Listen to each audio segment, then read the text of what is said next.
Abram suas Bíblias então, quem não abriu ainda, em Tiago, capítulo 5. Verso 13, eu vou ler na tradução que eu fiz, na versão que eu transcrevi, que é melhor.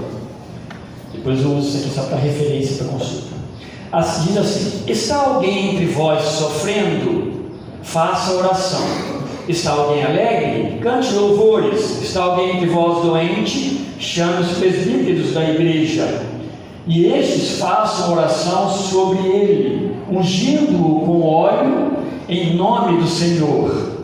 E a oração de fé salvará o enfermo, e o Senhor o levantará. E se houver cometido pecados, ser-lhe-ão perdoados. Confessai, pois, os vossos pecados uns aos outros, e orai uns pelos outros, para serdes curados. Muito pode, por sua eficácia, a súplica do justo.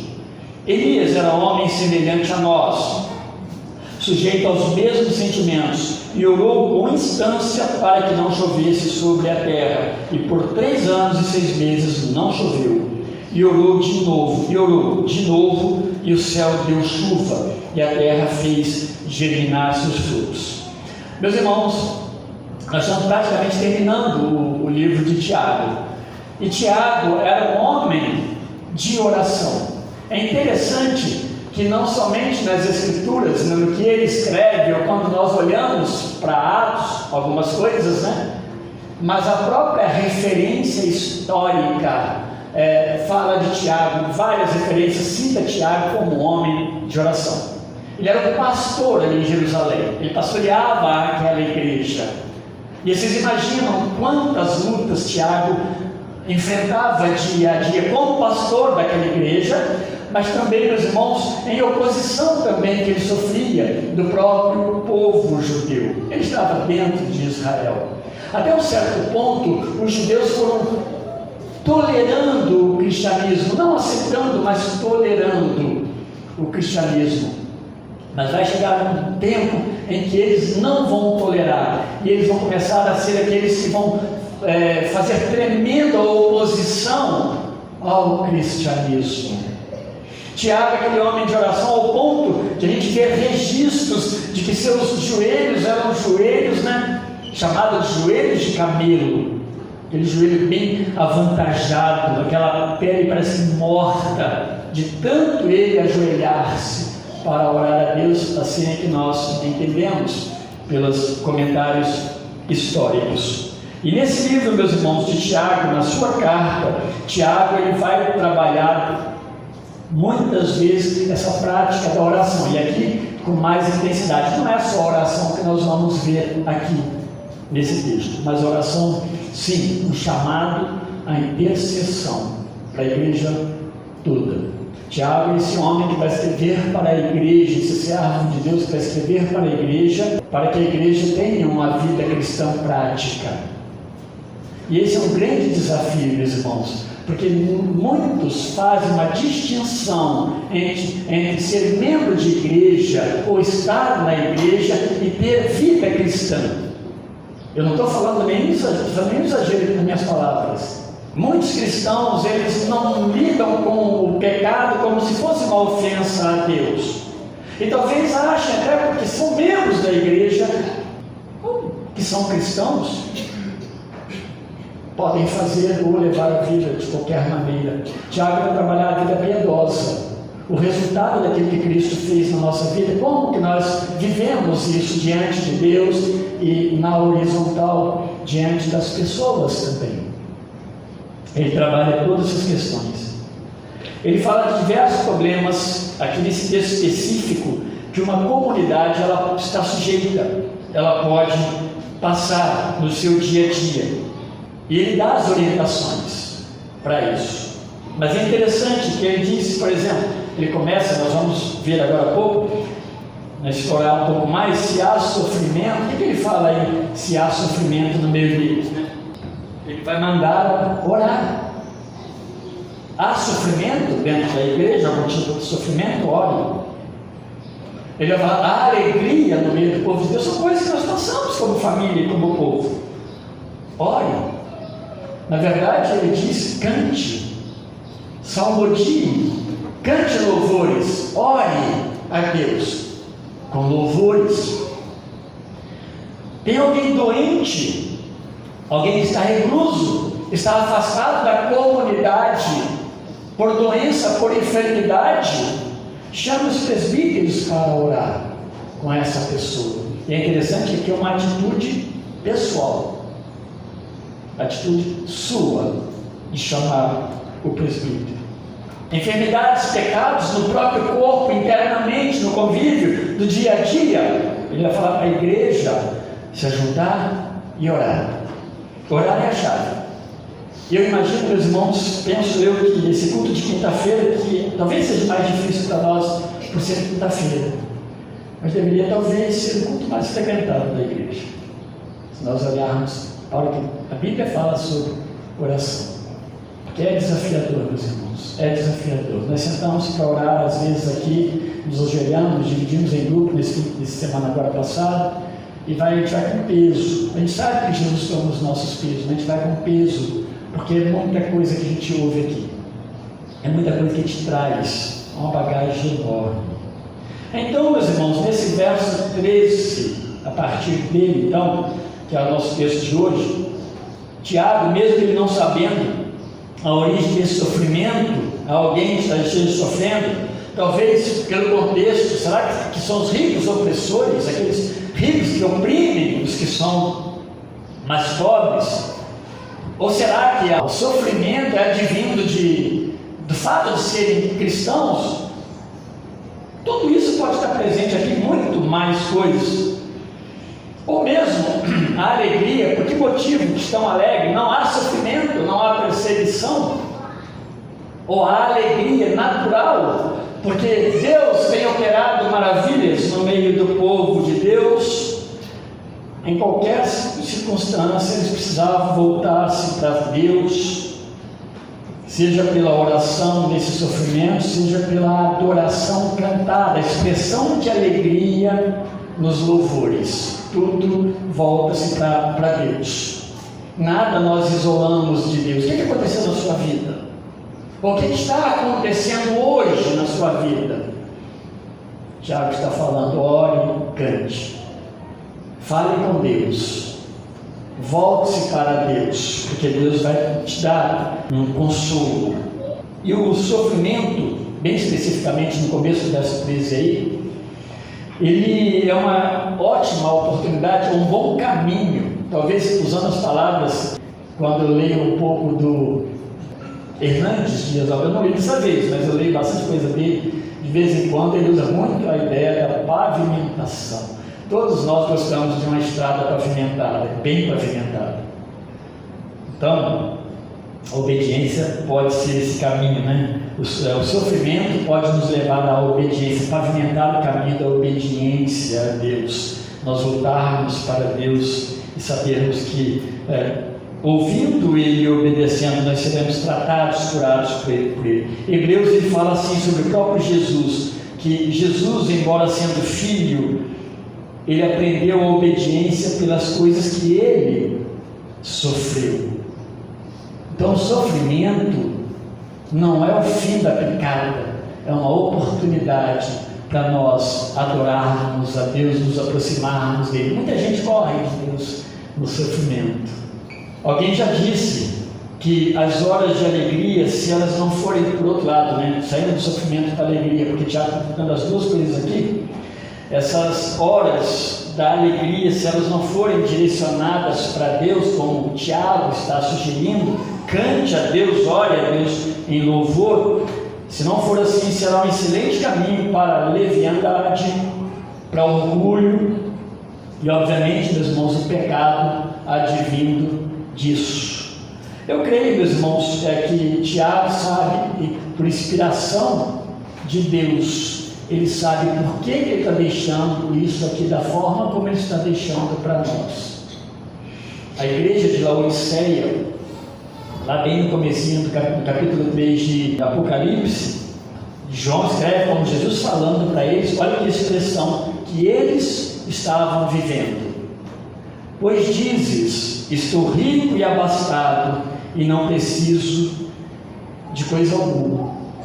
E a contrapalavra para isso aqui é que vocês são pobres né? Não são frio, não são quente, porque de fato eles não estavam buscando a Deus nas alegrias e provavelmente nas tristezas, porque estavam abastados.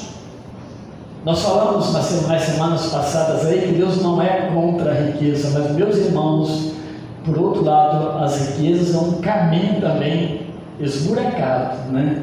Para levar as pessoas para longe de Deus. Qualquer tipo de riqueza, riqueza de mais, riqueza de menos, se elas não estiverem nas mãos de Deus, se nós não orarmos a Deus, consagrar as coisas a Deus, nós passamos a servi-las, elas nos escravizam. O serviço a Deus é a primeira coisa que se corta, não há mais tempo para servir a Deus. A partir do verso 14 e 15, e aí, ele, para o caso do doente, ele fala aí no verso 14: algum de vós está doente? Então, meus irmãos, Tiago orienta que chame, como eu disse, por iniciativa pessoal, porque isso aí é uma responsabilidade pessoal. A gente costuma falar para a igreja: nossa, a igreja não está vendo uma pessoa que está doente, a igreja não está a par de quem está doente, ok, a igreja não está ligada. Mas você deve falar com a igreja, compartilhar a sua dor, a sua enfermidade. E aí ele manda chamar os presbíteros, mas com duas recomendações, os pastores, com duas recomendações juntas, bem específicas, que eles deveriam orar e ungir com óleo o enfermo. Mas a gente precisa observar, meus irmãos, que essas evidências aqui apontam para alguém que está de fato enfermo e impossibilitado de se mover para a igreja. É alguém que nos parece estar em casa, deitado, acamado, por certo, e com alguns problemas juntos, acarretados pela própria partida de alguns problemas, trouxe para ele enfermidade. Tiago vai tratar aqui a questão de pecado, bem específico para esse caso aqui. Chamar os presbíteros, além de ser uma das funções dele, trabalhar isso, né, ir visitar e estar junto com o enfermo, vai apontar também no fato de que deveriam ser homens maduros, isso que se espera de um presbítero, homens maduros na fé. Especificamente, a igreja não, quando a igreja se estabelece com o presbitério, ela não está preocupada propriamente com a pessoa ser idosa, de uma idade mais avançada, pela questão da experiência. Não. O Novo Testamento não trata o presbitério dessa forma. Mas aqui, Tiago provavelmente está usando algo que os judeus faziam comumente, que era chamar o sacerdote, como presbíteros mesmo, para orar, e esses eram os mais velhos, para estarem lá com o enfermo e interceder a Deus por eles. Eles não tinham, meus irmãos, é o que a gente precisa entender aqui, eles não tinham necessariamente mais poder nas suas orações, porque é um misticismo que muitas vezes a igreja carrega com ela. Pastor, ora por mim. Se o pastor não orar, o efeito não é tão bom. Não é isso, a Bíblia não ensina dessa forma. Mas espera-se do presbítero um homem de oração, alguém que atenda a igreja nas suas orações diante de Deus. Mas não é ele ter mais poder de orar, mas eles tinham autoridade espiritual. E interessante que devem ser reconhecidos pela própria igreja, como deveria ser ali, por sua piedade. Então, um presbítero que a igreja escolhe deve observar essas coisas nesse homem que está à frente de vocês, né, e da igreja. E aqui, meus irmãos, vale a gente lembrar que é um caso bem específico. E, de uma maneira geral, a oração por cura deve envolver toda a igreja. Por que estou botando isso aqui? Porque aqui é bem específico o chamado do presbítero. Mais adiante, no 16, vai apontar para enfermidades, pecados dentro da comunidade, ativamente, em que a igreja precisa estar orando. E nem aqui está impedido a igreja de ir visitar esse doente e orar por ele, tá? Porque senão centraliza, né, na pessoa do pastor como somente aquele que pode orar e trazer algum benefício para a comunidade. Os presbíteros, então, eles deveriam fazer primeiramente o que está recomendado por toda a Escritura: orar pelo enfermo. E é isso que Tiago recomenda no verso 14 aí. Eles precisavam ir e orar por esse homem, ou por essa pessoa, né, que estava acamada. Então a oração, ela é uma prática bíblica recomendada em toda a palavra de Deus. Ela é ordenada, ela é ensinada nas Escrituras como uma prática necessária. Jesus não somente orou inúmeras vezes, como ele ensinou a orar. Os discípulos pediram a Jesus: ensina-nos a orar, porque isso é muito sério. Então a oração, ela precisava puxar esse momento todo, né, da recomendação de Tiago. Orava-se por livramentos, orava-se por curas, isso acontece até hoje, por proteção, pelo cuidado diário de Deus, por necessidades essenciais. Orava-se tanto na igreja primitiva. Jesus orou diversas vezes no Antigo Testamento, e nós oramos hoje da mesma maneira. Tiago, por outro lado, meus irmãos, ele faz um acréscimo. Ele está ordenando que o enfermo ele fosse ungido, então, com óleo, nesse momento da oração. Ungido com óleo em nome do Senhor, no verso 14, bem no finalzinho. E essa recomendação, ela é bem específica aqui em Tiago. E é interessante. Tem mais um momento que aparentemente, nesse mesmo sentido, se fala sobre isso, que é em Marcos 6,13, quando Jesus comissiona os discípulos para eles irem, né, pregar o Evangelho. Ele fala também do óleo. Só nessas duas passagens, com essa possibilidade aparente de igualdade, né, de aplicação.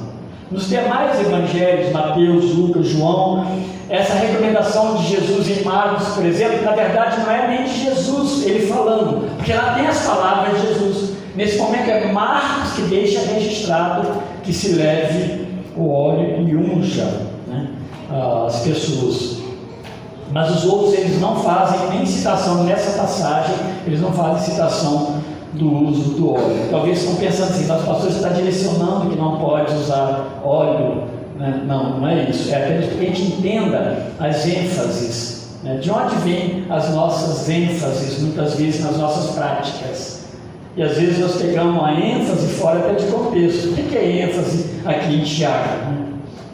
Então vamos lá. O óleo sempre foi muito usado lá no Antigo Testamento. Ele tem diversas aplicações. A Bíblia mostra sobre isso. Tinha a unção dos reis, a unção dos próprios sacerdotes, a ideia da unção e consagração daquela pessoa, né, pelo poder do Espírito Santo sobre elas. Levítico capítulo 8, tantas passagens. Samuel, né, Levítico, várias passagens. Na lei, né, quando nós pegamos Deuteronômio, por exemplo, nós vamos encontrar muito essas questões da orientação do óleo, mais um aspecto consagratório de pessoas a servir ou a serviço de Deus. Mas aqui em Tiago, na carta dele, nós temos a possibilidade também terapêutica, tá? O que é essa possibilidade terapêutica? É o óleo aplicado como uma possibilidade de cura medicinal. É um óleo que se aplica sobre a ferida para que o enfermo possa ser tratado na sua doença, né, na sua enfermidade propriamente. A gente não sabe qual é o problema daquele homem. Será que era alguma coisa que estava visível? Né? Talvez não. Mas o mais provável, meus irmãos, que encontra unanimidade naqueles que estudam e estudaram esse texto, e que nos parece de fato bem assim, assertivo, é que esse óleo seja um símbolo da presença de Deus nesse momento da intercessão. Todos olham para esse caminho. Esse talvez até essa questão mesmo de uma consagração, mas não uma consagração que faz com que aquele doente fique melhor espiritualmente. Mas eles falam que quando esses presbíteros eles oram a Deus por aquele enfermo, eles ungem, né, aquele doente, e essa unção simboliza que essa pessoa está sendo separada para a atenção e os cuidados especiais de Deus. Todos têm essa visão, e para mim tem sentido sim. Não pode ser terapêutico? Pode. Em alguns casos foi o samaritano, ele aplica óleo e vinho sobre as enfermidades daquele homem caído. Tudo indica que era terapêutico. Mas aqui não. Nesse contexto, nos parece que é algo que está dizendo assim: olha, Senhor, a pessoa vai orar, olha, Senhor, estou passando, olha, aqui num desejo no sentido de uma consagração dessa vida ao Senhor, e vai orar com essa pessoa. Nós vamos ver alguma coisa que pode acontecer nessa oração. Uma ação física, então, mas com relevância simbólica da presença de Deus, nessa questão de consagração daquela pessoa a Deus e diante de Deus. Dessa forma, esses homens que estudam a palavra de Deus, teólogos, servos estudiosos, eles não veem como um ato que tenha cessado. Então alguém fala: mas então não se unge mais? Não, ninguém vê. Eu acredito também que não tenha cessado. Eu não vejo como algo que cessou. Alguns dizem que cessou na igreja primitiva. Nem Paulo cita muito isso. Paulo não fala sobre essas questões. Outros não falam também.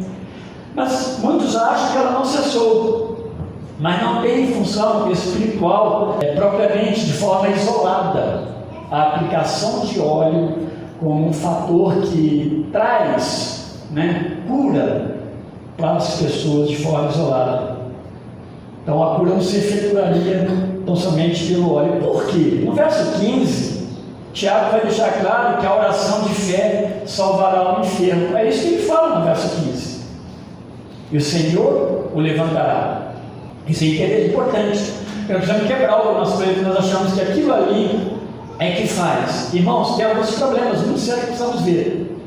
Primeiro, os objetos que a gente usa, e às vezes misticamente, e muitas vezes nós mesmos. Se eu não orar, você fulano orar, eu conheci alguns irmãos num período, num determinado tempo, em que eles iam atrás de uma mulher chamada fulana de tal. Não poderia acontecer uma doença que ia atrás dela, porque ela curava. Cristã, a ideia era ser cristã.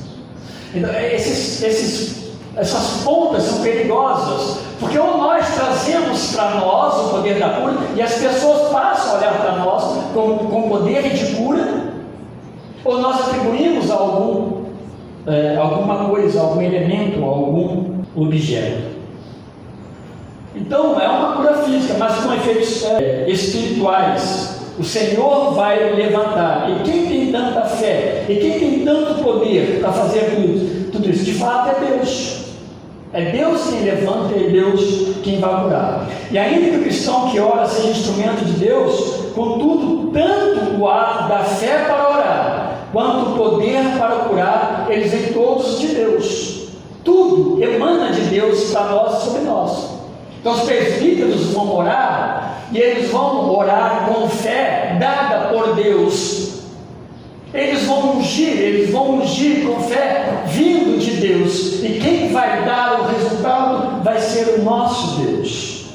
É uma fé, meus irmãos, que opera não por nosso poder e nem pela nossa espiritualidade. Isso é muito perigoso, porque as pessoas são edificadas e exaltadas muitas vezes, e Deus, às vezes, Deus entra nesse negócio também. Mas pode ter certeza que aquela pessoa ela sai exaltada. Basta dizer, que há tempos, quando a gente ouvia falar na igreja tal, os milagres acontecem. Isso é muito perigoso, precisamos considerar isso. Então, uma fé que cura, que opera não por nosso poder então espiritual, mas quando eu compreendo essa provisão como ela vinda de Deus. E aí, meus irmãos, é contrário, é totalmente, exatamente contrária à soberba do homem, que afirma muitas vezes os resultados sem considerar a soberania de Deus, o grande Deus que está sobre todas essas coisas. Se a gente pensar e olhar para a palavra de Deus, vamos ver que Jesus não curou todas as pessoas que chegou até ele. Naquele tanque de Betesda, havia uma multidão de enfermos, que lá diz no capítulo 5 de João. E um homem é curado. Então essa não é a prioridade. Fazer desse mundo aqui um mundo perfeito, de forma alguma. Nós somos decaídos e nos tornamos perfeitos, né, aqui no potente aspas, pela graça de Cristo. E esse perfeito não é que nós seremos curados de todas as nossas enfermidades, em todas as orações, por esse ou por aquele presbítero ou igreja. Então, não acreditar somente a Deus o resultado, né, da oração, da operação, ela vai gerar um perigo de um cristianismo que está envolvido com misticismo, cheio de misticismo, um cristianismo que está ficando descaracterizado, meio que irreconhecível quando ele é confrontado com as Escrituras, com o Evangelho, quando nós estamos dando a ênfase no produto, seja o óleo, seja a pessoa, né, que ora, o orador, ou seja qualquer outra prática externa que se torne maior do que a oração ou daquele provedor, daquele que é provedor, que é Deus.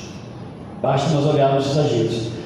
Nicodemos, doutor Nicodemos, Augusto Nicodemos, ele diz que essa fé ela é dada por Deus quando ele deseja atender o pedido que está sendo feito. Ele está falando da fé que opera o milagre da cura. Ali em João, na primeira carta de João, no capítulo 5, 14, ele diz assim: e esta é a confiança que temos para com Ele, que se pedirmos alguma coisa segundo a sua vontade, Ele nos ouve. Então essa é a vontade que é unicamente de Deus, e nós temos que encaixar agora aí, né? Deus faz isso por nós, a nossa fé, a nossa confiança em Deus, pelo resultado da oração. Jesus, quando ele ensina sobre como orar, ele diz assim: ó, seja feita a vontade do Pai, seja feita a tua vontade. Ele está falando com Deus, lá em Mateus 6,10. Mas mais adiante, Mateus 26, bem lá no final, ali no Getsemane, ele vai dizer que, se possível, passe de mim, né, este cálice, todavia, não seja como eu quero, mas como tu queres. O próprio Jesus, ele entendia isso, a vontade e soberania de Deus em qualquer circunstância. Eu não quero dizer que não tem momentos que Deus vai operar milagres nas orações, mas sempre será Deus que operará esse milagre. Assim, fé é confiar em Deus, no seu poder e na sua vontade, e não em nossa própria capacidade de fazer e trazer resultados. Orar com fé é orar confiante no poder de Deus, ou seja, não é com o meu poder, não é o pastor que tem poder para orar, senão Deus que opera através do pastor. E você consegue imaginar uma fé que é dada por Deus e uma cura segundo a vontade de Deus? Sim, é possível. Deus dá todas essas coisas para os seus filhos. Então, a fé verdadeira vem de Deus e ela põe de lado elementos que nós adicionamos, elementos adicionais. Ela põe de lado os misticismos. Às vezes as pessoas nas orações, ou nas enfermidades, ou nas necessidades diversas, ela não gosta nem de citar algumas palavras. São questões místicas que nós introduzimos na nossa vida como cristão. Ou até mesmo, Deus vai curar, sim, Deus já curou. Eu sei que isso é importante, só que nós precisamos pensar que existe um Deus soberano e que nós não sabemos a vontade de Deus, embora desejemos alguma coisa. Por exemplo, se eu falo que Deus já curou, eu tenho que me assegurar disso. E não é falta de fé quando nós falamos seja feita a vontade de Deus. Pelo contrário, a Bíblia vai nos ensinar que isso é fé. Orar pela vontade de Deus. Então temos que tomar cuidado com as questões adicionais, com palavras e com adições até do próprio óleo. Há tempos que a gente vê pessoas que andam com óleozinho na mão e esse óleo é essencial. Sem ele, precisamos tomar cuidado com isso. Eu disse agora há pouco que não há uma restrição, cessamento disso para muitos há. O Senhor o levantará, é o que ele fala aí no verso 15. Vale lembrar que pessoas como o próprio Jesus, eu disse um pouco atrás aqui, mas os apóstolos, o apóstolo Paulo, eles tiveram esses pedidos, né? Negados por Deus. Suas orações foram negadas por Deus, sem que o motivo fosse falta de fé. Quem disse que Jesus teve falta de fé? Quem pode afirmar que Paulo, quando ele pediu para curar da sua enfermidade que o perseguia, que trazia mal para ele, e Deus não o curou, era falta de fé? Então a gente às vezes atribui às pessoas, e tem uma corrente religiosa evangélica, eu estou botando entre aspas aqui, por minha conta, que vai atribuir a doença totalmente a pecado, né? A doença daquele momento, nem sempre, ou a falta de cura à falta de fé em Deus. Isso cria um dilema, né, na nossa fé. Isso cria um problema sério para a gente lidar diante de Deus, nos traz mais sofrimento. Eles foram negados, vários textos, Marcos, 2 Coríntios, Mateus e assim por diante.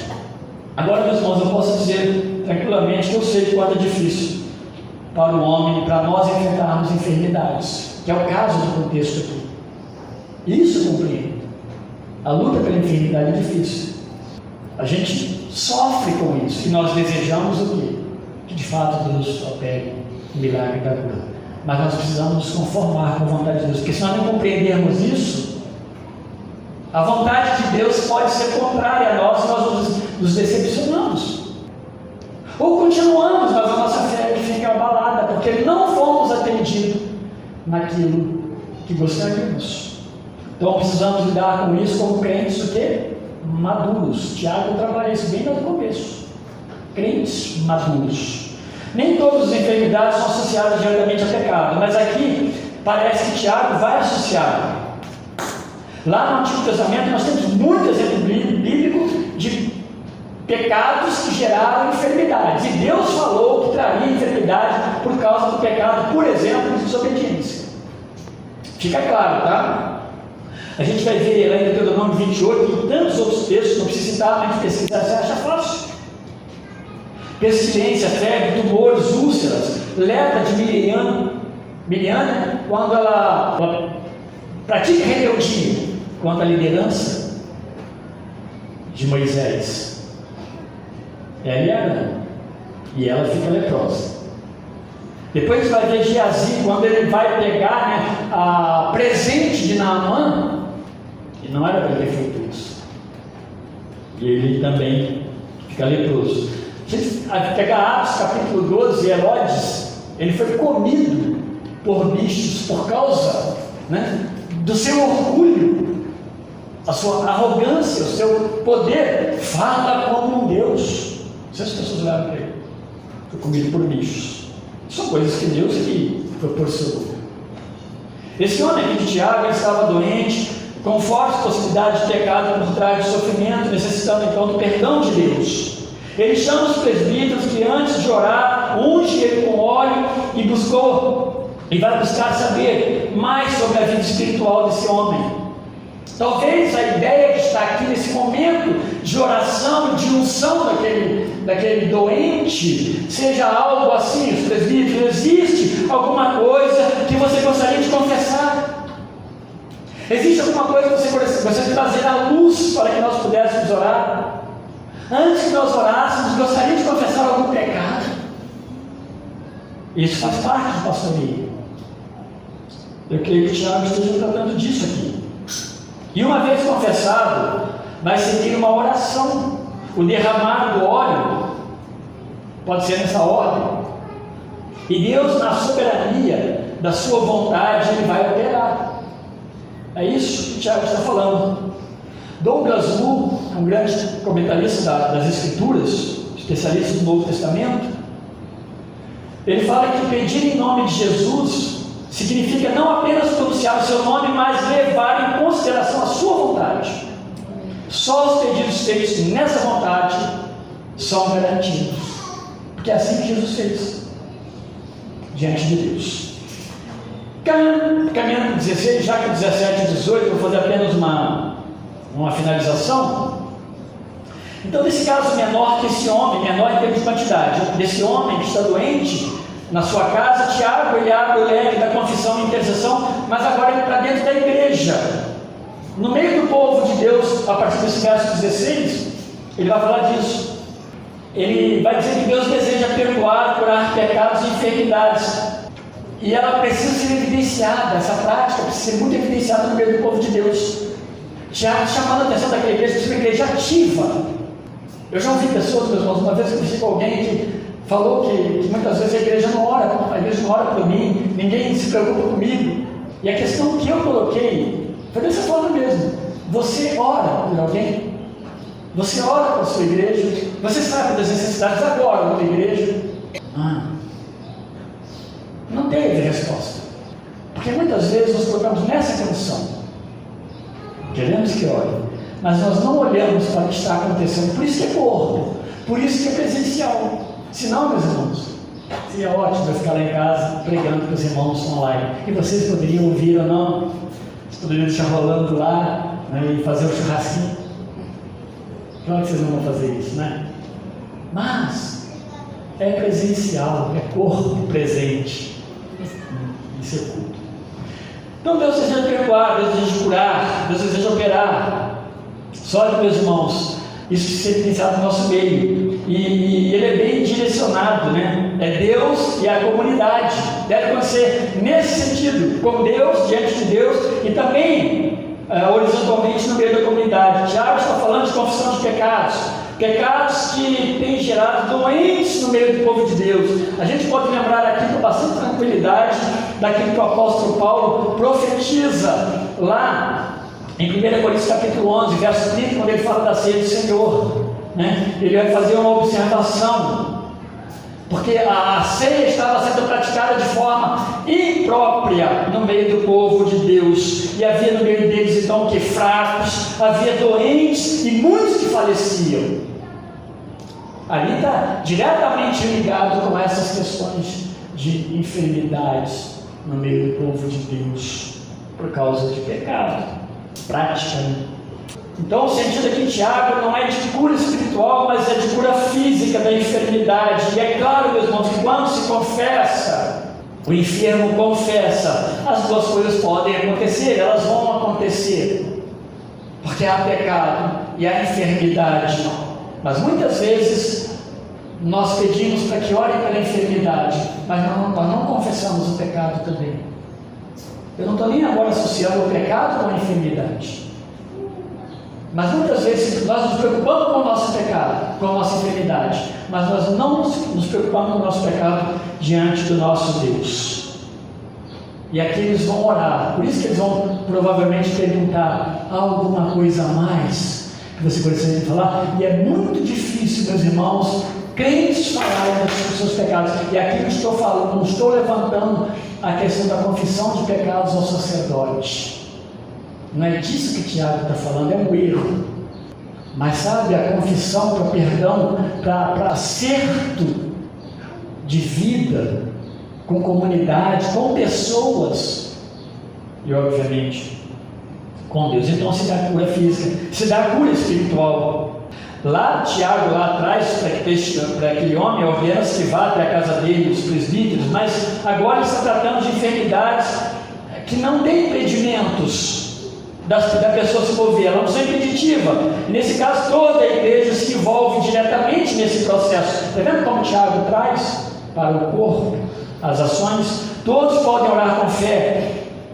E aqui, meus irmãos, não propriamente confissão, quando há confissão aqui, confissões públicas, a pessoa vem na frente e fala: olha, eu adulterei, olha, eu matei uma pessoa.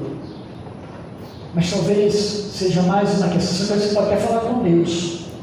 Mas sabe, de ofensas, aquilo que Mateus 18 fala, Jesus fala em Mateus 18, a ofensa que há entre nós, coisas não corrigidas entre nós, que precisam ser confessadas, para que Deus possa perdoar e apacentar e curar, né, o rebanho. Muitas pessoas estavam possivelmente doentes ali. Ofensas, elas acontecem, pecados assim, outros mais trazem muitas enfermidades do corpo diretamente. Portanto, precisa acontecer as confissões, precisa acontecer a oração a Deus pelo perdão. E isso, meus irmãos, significa que os irmãos, eles confiam Eles mostram confiança na forma que eles vivem. E eles se valem uns dos outros diante de Deus. É isso que é a igreja. Se nós não vivemos assim, nós nos reclusamos. Nosso problema é nosso e nós não precisamos de oração de ninguém, até porque eu não creio muito nesse negócio de igreja. Ou então, eu posso dizer que a minha igreja é uma igreja fofoqueira. É uma boa forma de eu escapar desse convívio. Isso não é verdade. Então, é o valor da igreja. Isso, de fato, ela vai quebrar, então, aquilo que é errado na igreja romana, quando ele coloca o sacerdote como aquele que ouve pecados e perdoa pecados. Nenhum nem outro. Não é para ficar ouvindo o confessionário aqui e perdoando pecados. Somos nós que perdoamos, nem temos poder de perdoar. Confissão a Deus e entre irmãos, e perdão somente de Deus. Isso é uma prática que a igreja deve praticar, deve conviver, né? Convívio do pedido de perdão uns aos outros, por exemplo. A prioridade é sempre o corpo cuidando de si, pela graça de Cristo. Então, Deus dá as saídas entre nós mesmos. O justo, que ele fala no finalzinho do verso 16 aí, que ele vai alcançar, né, esse favor de Deus em suas orações, são salvos. São aqueles justificados por Deus em Cristo. É você que está orando, sou eu, somos nós que estamos orando.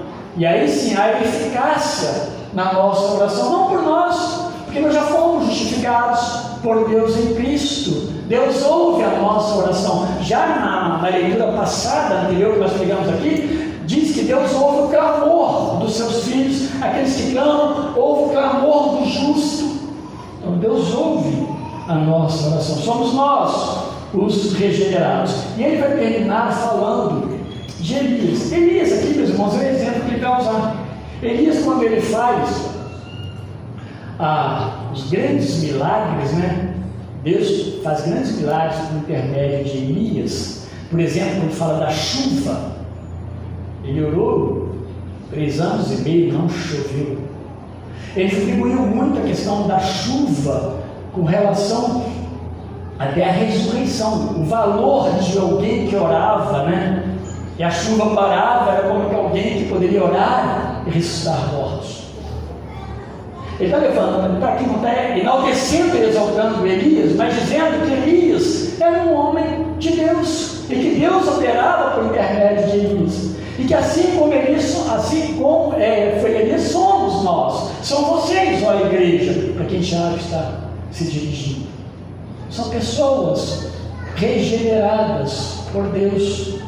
Deus ouve, então, as nossas orações. Por isso, meus irmãos, algumas coisas precisamos observar e terminar com elas. O que nós vemos nesse texto? O que nós não vemos, né? Então, atente para isso na sua leitura desse texto. Eu não vou falar disso aqui agora, eu só terminar. Mas o que de fato está nesse texto e o que não está? Está nesse texto, por exemplo, a oração. Está nesse texto o poder da oração, a fé que Deus dá, a vontade soberana de Deus, a necessidade de uns aos outros, a oração uns pelos outros, o poder de Deus de curar enfermidades, por outro lado, as enfermidades que advêm de pecados cometidos por nós. Tudo isso está nesse texto. O óleo que Deus manda aplicar, talvez um ato de consagração, mas não de cura, efetivamente, de forma milagrosa e mística até. Não. Como servos de Deus, lidamos neste mundo tanto com alegria quanto sofrimentos. Então, ambos devem nos aproximar de Deus e não nos afastar de Deus. É isso que a gente vê no primeiro verso. No caso das nossas enfermidades, nós as herdamos desde a queda de Adão. E agora eu fiz uma observação aqui, ó. Quando Isaías 53:4, não falei isso durante a exposição, ele profetiza sobre uma voz profética messiânica, e ele levou sobre si as nossas enfermidades. Isso se cumpre no povo de Israel quando Jesus cura algumas pessoas. A gente pode ler em Mateus 8. Não é que Jesus vai levar sobre a cruz as nossas enfermidades. Uma interpretação errada, porque pessoas morrem doentes. Precisamos também aprender isso. O que ele diz lá em Mateus? Olha o texto 13:17. Mateus 8, 13:17. Então disse Jesus ao centurião: vai e como creste seja feito. E naquela mesma hora o seu criado sarou. E Jesus, entrando em casa de Pedro, viu a sogra deste acamada e com febre, e tocou-lhe na mão, e a febre a deixou. E levantou-se e serviu-os. E chegada a tarde, trouxeram-lhe muitos endemoniados. E ele, com a sua palavra, expulsou deles os espíritos e curou todos que estavam enfermos. Termina dizendo: para que se cumprisse o que fora dito pelo profeta Isaías, que diz: ele tomou sobre si as nossas enfermidades e curou as nossas doenças. Na cruz, meus irmãos, Cristo levou os nossos pecados. Cristo curou os nossos pecados, nossas enfermidades. Elas serão plenamente curadas na segunda vinda de Cristo, e quando nós nos reunirmos plenamente com Ele, eternamente com Ele, porque Apocalipse diz que não queremos mais dor, mais enfermidade e mais sofrimento. Isso nos ajuda a compreender melhor a possibilidade de sofrimento, que muitas vezes nos leva à morte. Os doentes devem ser os primeiros a chamar seus pastores livres para orar e receber também uma palavra de ânimo. Não deve se esconder, muito menos esconder a sua enfermidade ou o seu pecado e achar que alguém tem a obrigação de sabê-lo. Comunique, as suas enfermidades e confie na igreja e nas suas orações. Ungir com óleo não é uma ordem que deva ser cessada, eu disse isso já. Contudo, não é uma recomendação ampla das Escrituras. Quase, muito pouco, essa questão de ungir para ungir, exceto o Antigo Testamento. O mais comum são orações e curas sem óleo, ou no máximo com imposição de mãos. É muito comum nas Escrituras. Oração é fundamental, óleo não é fundamental. Tomemos cuidado nesse texto para o fato de que a centralidade seja a oração e não o óleo ou o pastor e o Deus que cura. Mais algumas considerações e vou terminar. Deus é o provedor da fé. Ele é o provedor também do arrependimento e da cura. Tudo vem de Deus. A fé consiste em crer na suficiência de sua vontade. Isso nos é suficiente. A igreja é recomendada em todo o Novo Testamento ao convívio mútuo de forma prática. Isso envolve intercessões uns pelos outros diante de Deus. É a prática dos dons espirituais para a edificação do corpo por meio de Deus. Eu vou terminar com duas que eu achei importante que a gente ouça. Esse texto é muito polêmico na sua prática, infelizmente. A igreja é a comunidade de uns aos outros. Quando o nosso convívio é prejudicado por causa do pecado, nossas orações também o são. Assim sempre, o primeiro passo será o arrependimento e confissão a Deus, que é a regra bíblica. Lá em 1 João 1,19, por exemplo, 1 João 1,9. O segundo, uns aos outros, é nos acertarmos horizontalmente, a fim de que nossas orações alcancem a misericórdia de Deus. E por fim, pior do que uma igreja cujos membros pecam, é a insensibilidade ao pecado. Que Tiago está tratando disso aqui. A falta de arrependimento e confissão para perdão pode apontar para um tipo de pessoa, um tipo de cristão que está segura em si mesmo, confia em si mesmo e leva as coisas muito à vontade. Não depende de Deus, da sua graça. É movida interiormente por orgulho e muitas vezes por soberba. São palavras pesadas, mas necessárias para a gente compreender que nós somos dependentes de Deus. E terminando, a oração acompanha a sensibilidade ao pecado e à enfermidade alheia. Quando alguém está sensível ao pecado e confessa e está enfermo, a oração vai trazer resultados para a glória de Deus. Então, meus irmãos, isso é o que eu queria deixar para nós nessa manhã. Vamos orar.